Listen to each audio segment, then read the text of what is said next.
Hello दोस्तों, REET mains परीक्षा के लिए 2,52,199 टोटल आवेदन आए हैं, जिनका आप सभी को पता है। इस वीडियो में हम बात करने वाले हैं कैटेगरी वाइज आवेदनों को लेकर के, मेल फीमेल आवेदनों को लेकर के भी बात करेंगे। और एक मेन सवाल आपका था भूतपूर्व सैनिकों को लेकर के कि 396 जो सैनिकों के पदों को लेकर के बात चल रही है वो कहाँ तक सही है, उसके फैक्ट्स को लेकर के भी डिटेल डिस्कशन करेंगे। सारे डाउट्स इस वीडियो में दूर हो जाएंगे, ध्यान से देखना, सारी बातों को समझना है। सबसे पहले बात करते हैं जनरल के मेल फीमेल आवेदनों को लेकर के। तो यहाँ पर आप देखिए जनरल के जो आवेदन हैं 11,358 मेल हैं, फीमेल के 15,630 और टोटल इस तरह से 26,988 आवेदन हो जाते हैं। और दूसरा ईडब्ल्यूएस के 13,437 मेल आवेदन हैं और फीमेल के हैं 16,261 आवेदन हैं, टोटल हैं 29,698। एमबीसी के टोटल आवेदन हैं मेल के 10,007 आवेदन हैं और फीमेल के 6,543। फीमेल आवेदन कम रहे हैं और 16,550 इस तरह से टोटल आवेदन रहे हैं एमबीसी के। ओबीसी के सबसे ज़्यादा आवेदन रहे हैं 45,483, तो मेल हैं, और फीमेल हैं 53,413। इस तरह से टोटल आवेदन हो जाते हैं 98,896। इसके बाद में एससी की बात करें 18,228 और फीमेल हैं 18,885, और इस तरह से टोटल इनका है 37,113। एसटी कैटेगरी में 21,668 मेल हैं और फीमेल हैं 21,118, टोटल हो जाते हैं 42,786 एसटी कैटेगरी के। और सहरिया कैटेगरी के हैं 122 मेल हैं और 46 महिलाएं हैं, इस तरह से टोटल 168 आवेदन रहे हैं। और ये कुल यहाँ पर आवेदन हो जाते हैं 2,52,199।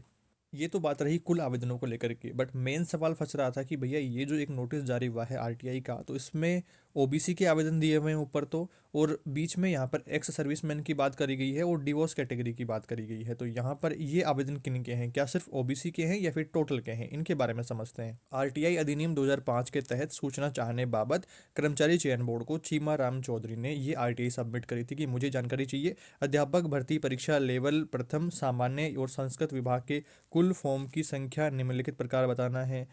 ए में इन्होंने क्या पूछा है, ओबीसी कैटेगरी में कुल फॉर्म महिला और पुरुष अलग अलग इन्होंने पूछा है। दूसरा सवाल इनका रहा है भूतपूर्व सैनिकों के कुल फॉर्म की संख्या, कुल फॉर्म की संख्या बात आ रही है सभी कैटेगरियों को मिलाकर के। और तीसरा इन्होंने पूछा है तलाकशुदा महिलाओं के कुल फॉर्म कितने भरे गए हैं, तो ये भी ऑल कैटेगरीज के हैं।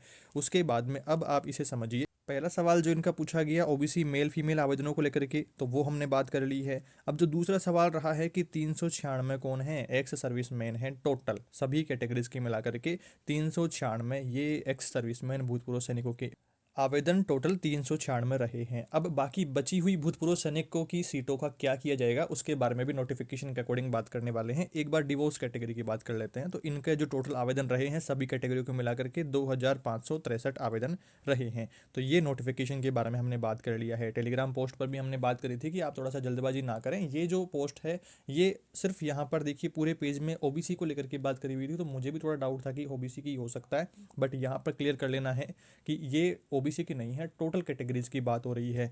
ओबीसी को लेकर के सिर्फ पहले सवाल में बात हुई है, और बाकी जो 2 सवाल रहे हैं ये आपके टोटल फॉर्म्स को लेकर के सवाल पूछे गए थे, तो उनका जवाब यहाँ पर है। अब आपका सवाल रहेगा कि भैया इन बची हुई पोस्टों का क्या किया जाएगा, इनके ऊपर क्या हमें चयन दिया जाएगा या फिर इनको अगली भर्ती के लिए खाली ही रखा जाएगा, तो उस बारे में समझते हैं। तो भूतपूर्व सैनिकों वाले जो कॉलम है, तो नोटिफिकेशन में क्लियरली यहाँ पर मेंशन किया हुआ है, देखिए, यदि किसी कारणवश भूतपूर्व सैनिक कार्यग्रहण नहीं करता है देन ऐसी स्थिति को नियमानुसार सामान्य प्रक्रिया में सभी पदों को भरा जाएगा और जो रिक्तियों की समान संख्या अगली भर्ती में अग्रणित करी जाएगी। तो अभी जो पद आपके एक्स सर्विसमैन के खाली बचने वाले हैं 396 तो टोटल आवेदन आए हैं, इनमें से कुछ ज्वाइन नहीं करेंगे या और भी कोई कारण हो सकते हैं, तो 300 के लगभग आप मानिए कि 300 के लगभग ये पोस्ट एक्स सर्विसमैन के थ्रू भरने वाली है। बाकी जो एक्स सर्विसमैन के पद खाली बचेंगे देन वो भरे जाएंगे सामान्य प्रक्रिया के तहत, सभी कैटेगरीज के सामान्य पदों में वो बांट दिए जाएंगे। उसके बाद में अगली भर्ती जब आएगी उसमें उतने समान पद जो अभी एक्स सर्विसमैन के खाली बचने वाले हैं उतने समान पद उनके अलग से अलॉट करे जाएंगे। तो ये जो पहले के पद खाली आ रहे थे बैकलॉग के, वही पद यहाँ पर इतने सारे हो गए हैं। देन ये वाले पद अब अगली भर्ती तक जाएंगे तो और भी ज़्यादा हो जाने वाले हैं। तो एक्स सर्विसमैन के लगातार पद बढ़ रहे हैं, तो ये एक राहत वाली खबर है कि यार अभी डीपीसी भी नहीं आ रही है, तो ऐसे में पद नहीं बढ़ रहे थे। एक्स सर्विसमैन के पद अब सामान्य प्रक्रिया के अंतर्गत सभी कैटेगरीज में बांटे जाएंगे, तो थोड़ा सा फर्क हमें देखने को मिलेगा कट ऑफ में, और आपको थोड़ी सी अच्छी प्रकार से अपनी तैयारी करनी है, जी जान से लगा करके अच्छे प्रकार से तैयारी करें। बाकी जो शॉर्ट वीडियोस अपने चैनल पर आ रहे थे आपके डिमांड पर तो वो चल रहे हैं। एक मॉडल पेपर को लेकर के डिमांड थी तो वो मैं कर रहा हूँ कि कलाम अकेडमी वाला पेपर हमने करवा दिया है। कुछ जो नए आ रहे हैं तो वो भी करवाते रहेंगे, कुछ अलग अलग कोचिंग्स के पेपर भी करवाने की कोशिश रहेगी। बाकी आप लोग कमेंट्स में बता देना किसी भी टॉपिक विशेष को लेकर के कोई डाउट रहेंगे, देन हम आगे वीडियोज़ में डिस्कशन कर लेंगे। अभी राहत वाली खबर ये है कि ये जो आपके एक्स सर्विसमैन वाले पद हैं, ये बचे हुए पद सामान्य प्रक्रिया के तहत सभी कैटेगरीज में बांट दिए जाएंगे सामान्य प्रक्रिया में, और इतने ही पद अगली भर्ती में उनके अलग से अलॉट करे जाएंगे। ये सारी बातचीत थी, नोटिफिकेशन के अकॉर्डिंग हमने बात कर लिया है। आई होप आपके ठीक प्रकार से सारे डाउट्स इस वीडियो में दूर हो गए हैं। किसी भी टॉपिक विशेष को लेकर के कोई भी आपका डाउट रहता है देन आप कमेंट करके बताएंगे, कमेंट रिप्लाई देकर के आपके डाउट्स को दूर करने की कोशिश रहेगी। बाकी जल्दी मिलते हैं एक नई वीडियो में कुछ नई जानकारियों के साथ। Thank you for watching this video.